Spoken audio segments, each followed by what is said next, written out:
할렐루야. 주님의 은혜가 오늘 여러분 삶 가운데 가득하시기를 주의 이름으로 축원을 드립니다.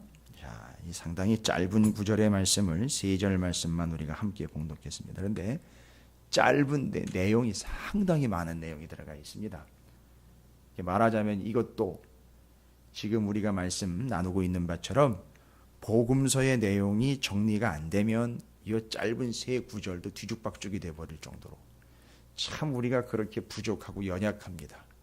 그 하나님 말씀도 전부 다 이해도 하지 못한 채로 다 자기 생각, 자기가 이해하고 있는 것으로 자꾸 해석을 하려고 그러고 자기가 근거가 돼서 또 자기 뜻이 기도의 제목이 되어버립니다.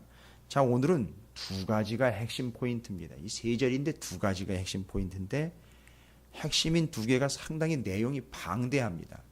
앞에 있는 복음서의 내용들이 전혀 정리가 안 되면 이 내용이 이해가 안 되는, 그래서 오늘 12, 13, 14절을 통해서 정리해야 되는 내용이 뭐냐 하면 첫 번째로 여러분이 보시는 대로 제자들의 명단입니다.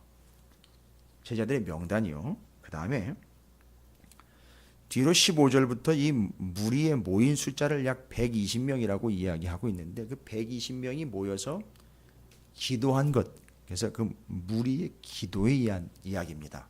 이게 2가지가 정리가 돼야 돼요. 그럼 얼마나 큰 내용이고 방대한 주제입니까? 기도에 대한 것과 제자들의 명단에 대한 내용입니다.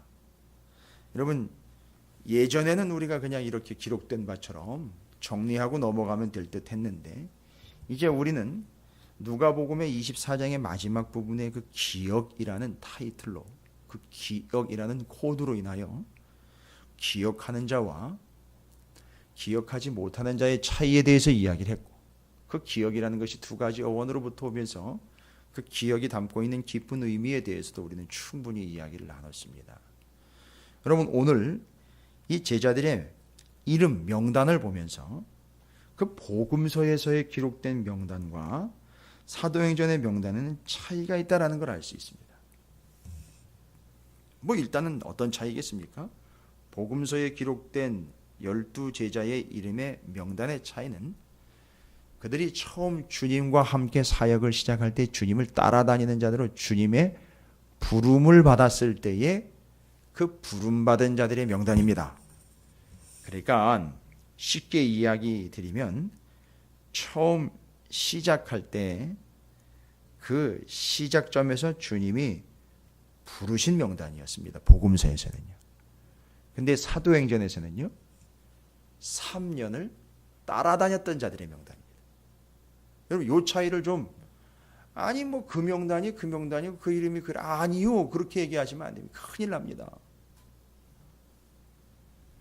3년 전에 같이 가자라고 부른 명단이 복음서고요. 3년 뒤에 주님이 올라가신 이후에도 주님이 그들을 부르신 3년 동안의 여정을 함께 한 사람들의 명단이 바로 사도행전에 기록된 사람들의 제자의 명단입니다. 그러니까 여러분, 그 누가복음이나 복음서에 기록된 명단의 이름은 입학생들 명단이고요. 요 쉽게 이해하시도록 이야기드리면 사도행전 1장에 기록된 제자들의 명단은 졸업생 명단입니다. 쉽게 이야기드리면 그런 거예요. 그러니까 3년 전과 3년 후, 여러분 차이가 뭘까요? 요거를 발견해야 됩니다. 차이요. 이게 복음서랑 연결이 안 되면 차이는 전혀 오리무중이죠. 여러분이 일단 기본적으로 차이를 발견하실 수 있는 것은 한 사람이 빠졌다는 거잖아요. 그렇죠?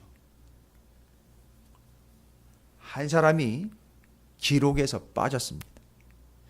여러분, 기록에서 빠졌다라고 그러기보다는 기록되었던 이름에서 지워진 이름이 됐습니다. 그게 무슨 얘기일까요? 기록에서 지워졌다. 지워졌다라는 표현은 쓴 걸 지운다라는 표현도 있지만 우리의 기억에서 지운다라는 표현도 있습니다. 그러니까 바로 그 한 사람은 기억되지 못할 자가 된다라는 의미로, 물론 그 이름은 절대 잊지 않을 이름이겠지만 의미상으로는 지워진 이름, 기억할 필요가 없는 이름이 되어버렸어요. 무슨 얘기인지 아시겠습니까? 바로 가룟 유다 얘기입니다. 가론 유다는 기억되지 못할 이름이 된 거예요. 왜 그랬을까요? 본인이 기억하지 못한 자가 됐으니까 기억되지 못하는 자가 되는 겁니다. 본인이 기억하는 자가 되지 못했으니까 기록되지 못한 자가 되는 겁니다. 이게 큰 차이라는 거죠. 제가 왜 굳이 기억이라는 테마로 말씀드리냐면 누가복음 후반부와 사도행전 초반부에서 그 기억이라는 코드가 계속 작용을 하고 있어요. 기억하는 자와 기억하지 못하는 자의 차이. 자, 그러면 복음서에 기록된 12제자의 이름과 사도행전 1장에 기록된 11명의 제자의 이름은 바로 뭐 어떤 차이를 만들어낸 거냐? 바로 이겁니다. 기억하는 자와 기억하지 못한 자의 차이가 명단에 기록이 되어 있습니다.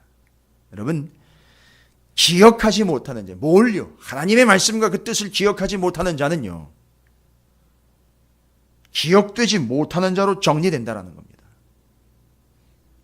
이 상당히 무서운 얘기입니다. 그래서 명단 그 이름이 분명히 하나가 빠져 있는데 바로 그는 기록에서 제외된 자예요. 기억되지 못하는 자예요. 기록되지 못한 자입니다. 자, 그러면요, 기록된 바 하나님의 말씀과 뜻을 기억하는 자, 그가 기록되어 기억으로 남는다는 얘기인 거고, 결론은요, 그것을 기억하여 그것을 기록된 바로 기억하지 못하는 자는 그 스스로도 기억되지 못하는 자가 된다라는 아주 치명적인 이야기를 기록으로 남기고 있다는 얘기입니다. 그래서 제가 지금 기억이라는 코드로 계속해서 말씀을 드리고 있어요. 그 여인들마저도 못한, 그 세 여인, 그 함께 갔던 여인들마저도 못한 비참한 신세, 뒤에 가보면 뭐 제 곳으로 갔다라는 설명을 제가 이미 여러 번 드렸습니다만, 제 곳으로 가버린 그 영혼, 뭐 아무도 기록할 필요 없고 기록될 필요도 없고 기억될 가치조차 없는 인물로 전락이 되어버렸습니다. 오직 그에 대해서 기억되는 바는 18절 말씀처럼 곤두박질에서 배가 터져 창자가 다 흘러나왔다라는 이런 기억밖에는 없습니다. 여러분, 뭐 이런 거 기억해야 되겠습니까? 큰 가론 유다가 바로 그렇게 해서 명단에서 빠졌습니다. 기억하지 못하는 자, 기억되지도 못한다라는 이 중요한 사실입니다. 그 다음에는 이 명단의 순서입니다. 이름의 순서인데, 이게 뭐 그렇게 중요한 건가요? 아니, 이제 신학적이거나 성서적인 걸 이야기 드리는 게 아니라 의미를 이야기 드리는 거예요. 복음서에서는 베드로, 야고보, 요한으로 들어가다가 이 사도행전은 베드로, 요한, 야고보로 들어갑니다. 여러분 아시다시피 왜 이런 순서가, 야고보와 요한의 순서가 바뀌었느냐 하면 야고보는 일찍 죽습니다. 헤롯 아그리빠에 의해서 순교를 당하거든요. 중요한 역할을 했는데 일찍 순교를 당하니까 그 뒤의 사역, 곧 그 뒤로 기록될 바가 좀 짧습니다. 내용이 없죠. 그러니까 의미는 상당히 중요한데, 요한은 어떻습니까? 요한복음과 요한서신서들, 요한계시록들을 충분히 기록을 해서 제일 장수했던 그런 제자입니다. 그래서 사역을 상당히 오래 많이 했습니다. 여러분, 이걸 차별이라고 보시면 안 돼요. 그 역할에 있어서 요한이 참 오랜 시간 충분한 사역을 감당한 것을 이 명단에서 이름의 순서를 좀 바꾸면서 그 의미를 부여한 거지, 둘을 차별을 둔 건 아닙니다. 그러니까 앞으로 이 요한이 어떤 역할을 할지에 대한 것도 사도행전에서는 이렇게 운을 띄워주고 있는 겁니다. 자, 이런 차이입니다. 그럼 제가 지금 뭘 얘기하는 겁니까? 잘 보십시오. 그 이름이 기록되어서 기억된 바가 되는데, 사도 요한 같은 경우는요, 그 하나님의 말씀을 직접 기록을 하여 하나님의 말씀을 기억하는 일에 있어서 참 중요한 역할을 감당한 사람 아니겠습니까? 그래서 그 순서도 좀 차이가 있는 것이고, 가론 유다는 아예 쑥 빠져버리게 된 겁니다. 그래서 요 제자들의 명단을 신학적이나 학문적으로 보지 마시고요, 그 의미상으로 봤을 때, 기록된 바를 기억하는 자들의 그 차이와 그 드러남을 여러분께서도 좀 차분하게 좀 정리 좀 하셨으면 좋겠어요. 그래서 그런 차이가 있는 겁니다. 자, 그래서 이제 제가 결론을 내리는 건 기억하는 자, 곧 기억되는 자가 된다라는 사실이고, 기록된 자, 바로 그는 기록된 것을 붙잡는 자라는 공식이 생기는 거죠. 여기 이름이 기록된 자들을 보십시오. 이 다 하나님의 기록된 말씀들을 끝까지 붙잡고 기억했던 자들의 명단이 이렇게 기록으로 남은 겁니다. 가룟 유다요.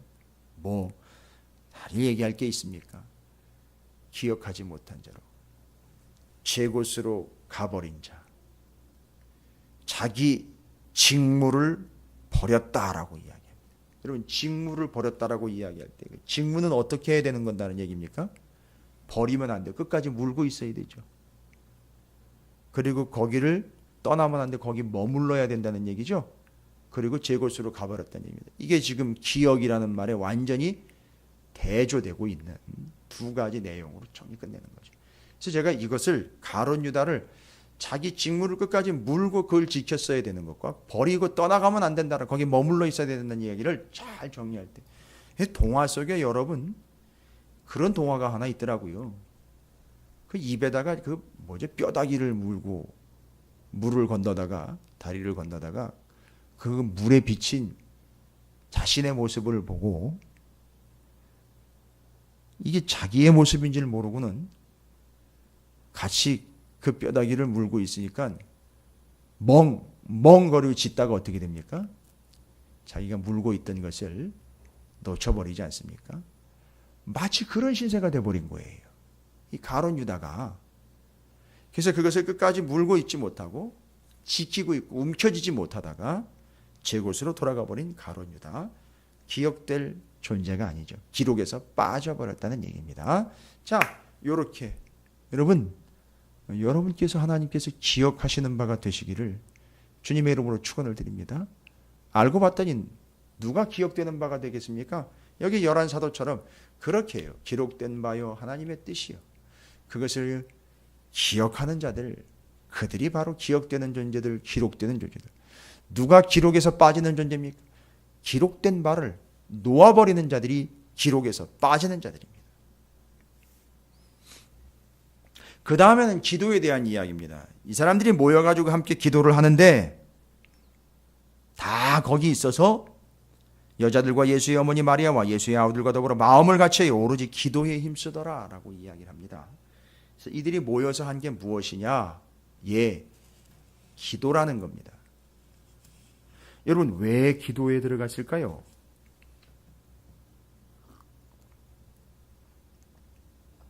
이들이 모여서 기도한 이유,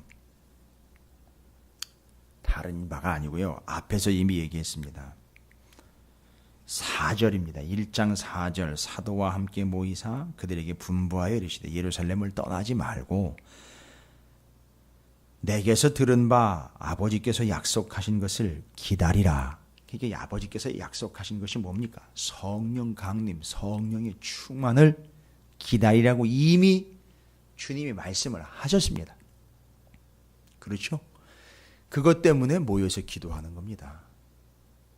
여러분, 이게 별것 아닌 것 같은데 여기서 이제 큰 차이를 만들어냅니다. 기억이라는 테마로, 기억이라는 주제로 이야기할 때 도대체 뭘 기억하고 어떻게 기억합니까? 라고 이야기할 때 정답이 나와버립니다.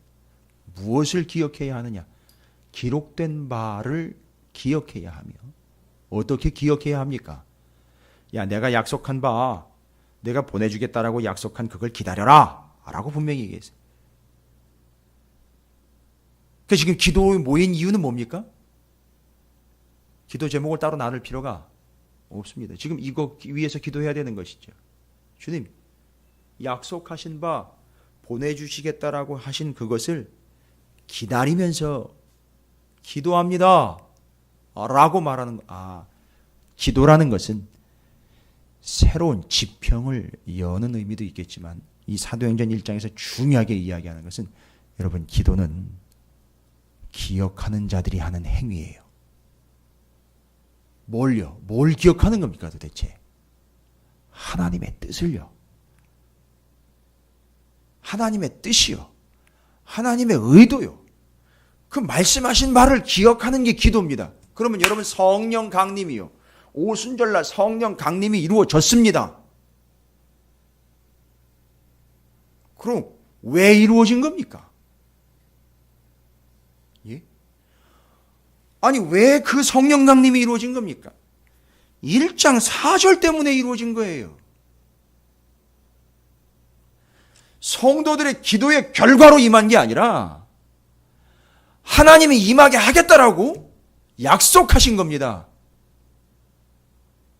아니 그러면 성도들은 기도한 게 뭐가 돼버립니까? 그 약속이 이루어지기를 기도한 거지요. 하나님의 뜻이 이루어지기를 기도한 겁니다. 여러분 이게 기도입니다. 이게 교회예요. 이게 성도입니다.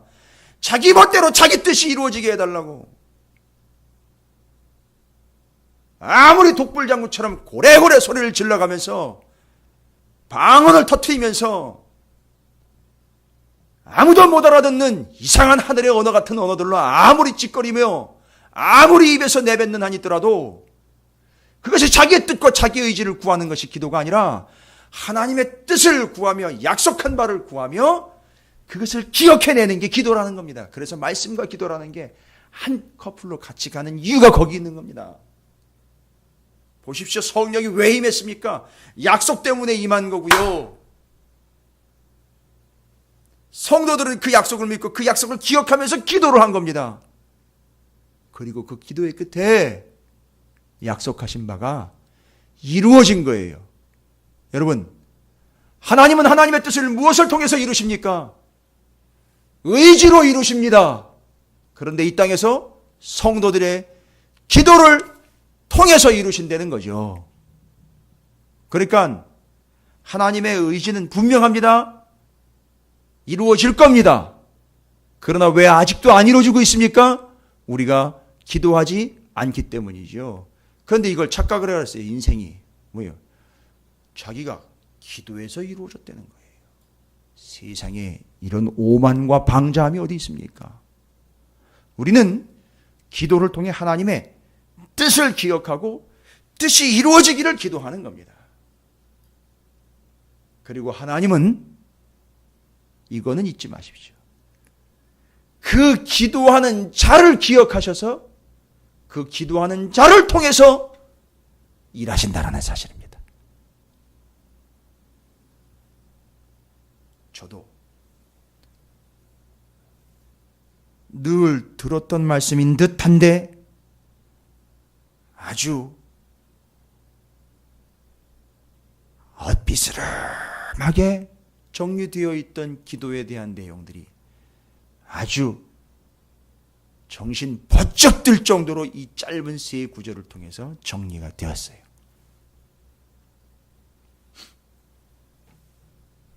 그래서 그들의 기도는 자신들의 뜻과 자신들의 의도를 관철시키고 자신들의 의도를 이루기 위한 기도가 아니라 그 하나님의 약속을 기억하는 과정이었고 그들의 기도의 내용은 하나님의 뜻이 이루어지기를 구했던 바 정확하게 응답이 되었고 이루어졌으며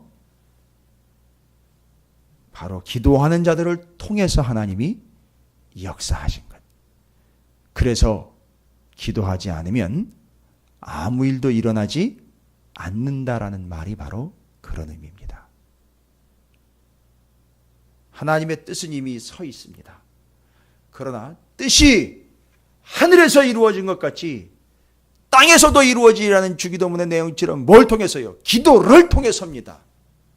그러니까 기도하는 자가 오만방자해서 자기의 기도가 뭐 센냐, 자기의 기도가 능력이 있느냐, 이 상당히 위험한 발상들, 이걸 어찌할까요? 이 한국교회가 병폐가 되어 썩어 문드러져 버린 이 기도의 병, 이거 어떻게 해결을 할까요? 뭐 하나님이 정리를 하시겠죠. 심각한 상황입니다. 그래서 이 기도는 어떤 기도였습니까? 그 하나님의 뜻을 구하는 기도, 제일 중요한 세 가지 특징을 여기다가 적어 놨습니다. 어떤 기도입니까? 합심 기도입니다. 단체 기도라고 했어요. 이거는 상당히 이 서양의 역사나 우리 대한민국을 제외한 다른 지역에서는 볼 수 없는 기도의 스타일이었거든요. 단체가 모여가지고 기도하는. 주로 묵상기도네, 뭐 관상기도네 이러면서 개인적인 기도들이 많이 유행을 하고 있는데 요즘에 그 방법 중에 하나로 좋은 방법들입니다. 방법들을 잘 쓰시면 좋습니다만 성경이 말하고 있는 여기 120명이 모여가지고서 함께 기도했다라는 얘기예요. 뭐를 위해서죠?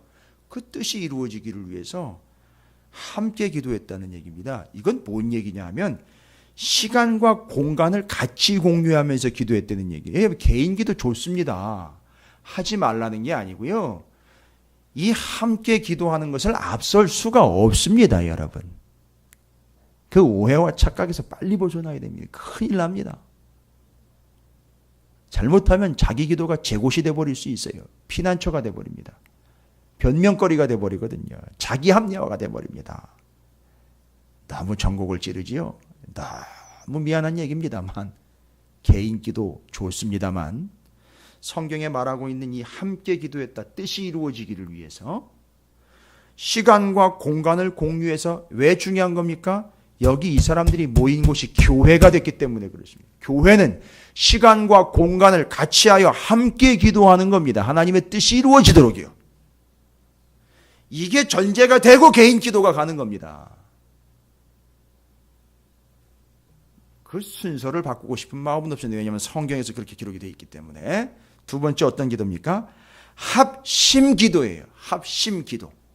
합심 기도라는 건 뭡니까? 마음이 하나로 일치가 됐다는 거죠. 뭐죠? 야, 난 이거 구할 거야. 난 이거 구할 거야. 그래, 넌 그거 구해, 난 이거 구할게. 이런 개념이 아니라는 거죠. 뭐죠? 같은 걸 구하고 있다는 거죠. 같은 마음. 됐습니까? 좀 전에는요, 함께 기도했다는 같은 시간과 같은 공간을 공유하여 기도했다는 것이죠. 그런데 합심해서 기도했다는 건 마음을 같이 했다는 기도의 제목이 같다는 겁니다. 구하는 바가 같다는 겁니다. 같이 공통점이 이루어졌다는 거죠. 공감대가 형성이 됐다는 거죠. 뭡니까 이건? 같은 걸 기억하면서 기도한다는 얘기입니다. 그 다음에는요. 오로지 기도에 힘썼다. 그래서 오로지 기도에 힘썼다. 이거는 전심 기도라고 보시면 돼요. 전심 기도. 오로지 기도에만 힘썼다라는 얘기거든요. 프로스카르테레오라는 헬라어인데 프로스카르테로. 그러니까 어떤 일에 전념하다는 거예요. 몰두하다는 겁니다. 헌신한다는 거예요. 오직 기도에 전심전력한다는 얘기. 딴 생각 안 하고 기도에 전심전력하는 거죠. 그 뜻이 이루어질 때까지 거기 전심전력하는 거예요. 마음이 나뉘지 않고 전심전력해서 라는 뜻입니다. 이들에게 바로 이렇게 기도한 이들에게 하나님의 뜻이 이루어졌다라는 거예요. 2장에 넘어가면은요. 그러니까 여러분 상당히 중요한 겁니다. 별것 아닌 게 아니라 우습게 여겨선 절대 안 되는 함께 기도요, 합심 기도요, 전심 기도라는 이것이 하나님의 뜻을 기억하는 의미이며 그렇게 기도하는 그들을 통해서 하나님의 뜻이 이루어지고 그것이 곧 기도의 참된 본이요 자세라는 사실을 오늘 말씀에서 이루어지고 있습니다. 하나님은 기도하는 교회, 기도하는 자들을 통해서 그 뜻을 이루십니다. 자기 뜻이 아니라. 그러니까 여러분 우리 새벽 기도, 수요일, 금요일 정해진 시간 이게 함께 기도요. 거기서 합심해야 되고요. 전심으로 기도해야 되는 겁니다. 개인 기도는 알아서 하십시오. 그것까지 제가 컨트롤을 하거나 조절하고 싶은 마음은 없습니다. 근데 이것도 안 되는 상황에서 이 모든 그 외의 것들을 부수적인 게 주로 되는 것 이런 것들은 좀 자제하시기 바랍니다. 자제라는 표현을 이해하십시오. 무엇이 우선이며 무엇이 성경적인 것으로부터 시작이 되었는지를 정확하게 정리해서 여러분을 통해서 기도하는 여러분을 통해서 기도하는 찾으시는 교회를 통해서 하나님의 뜻이 이루어지는 기도로 그 뜻을 기억하는 우리 모두가 되기를 주님의 이름으로 축복합니다. 자, 오늘 말씀을 기억하시면서 주님, 제가 그 제자들의 명단처럼 주님께 기억되는 존재가 되기를 소망합니다. 그건 우리가 기억하는 자가 되었을 때 가능한 일이고요. 기도하기를 원합니다. 우리 찾으시는 교회 합심해서 함께 전심으로 기도하는 교회와 성도들 되기를 원합니다. 주의 이름을 크게 한번 부르시고 통성으로 기도하겠습니다. 기도합니다.